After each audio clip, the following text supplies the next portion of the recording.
I'm Ray Bayley. I was on the staff of Alcohol Problems Council under several different names from 1953 to 1973. At the very beginning, it was the Wisconsin Temperance Movement.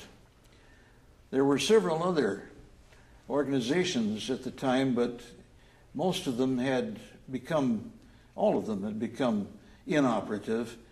And after a series of mergers, it was the United Temperance Movement of Wisconsin.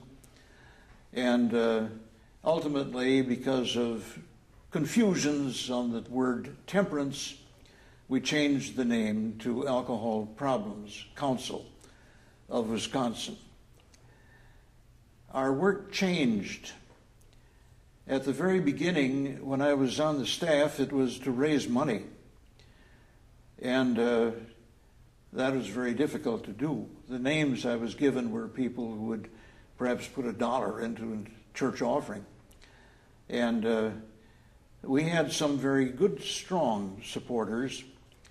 But when I started getting into schools and going in for assembly lectures, then we started getting some more support because people were supporting a program, not a hope. Even then, we recognized that the better approach would be classroom discussion. It takes more time, but we were accepted in a great many schools of the state. In some cases, I could call up in July and say, how about October 17th? And the superintendent or the principal would say, just a minute, okay, you're down, you're here for the 17th. And I'd have classrooms the whole day, sometimes for 2 days. And this was an interesting situation.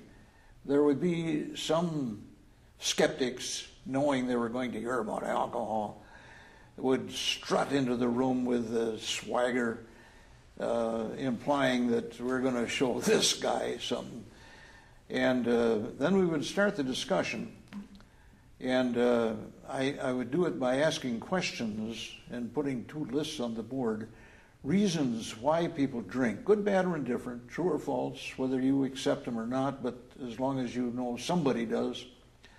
And the other list would be dangers in drinking, with the same parameters on that. And then I would tell them, we're going to discuss these as far as we can get, and I'll leave you with a question. In light of the dangers in drinking, can any or all of the reasons for drinking justify its practice for you?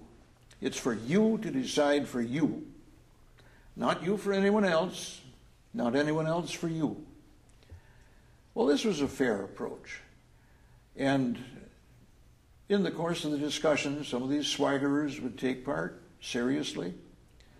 And while it was not billed as a performance, there were occasions when the bell rang and I gave the last word, there was applause.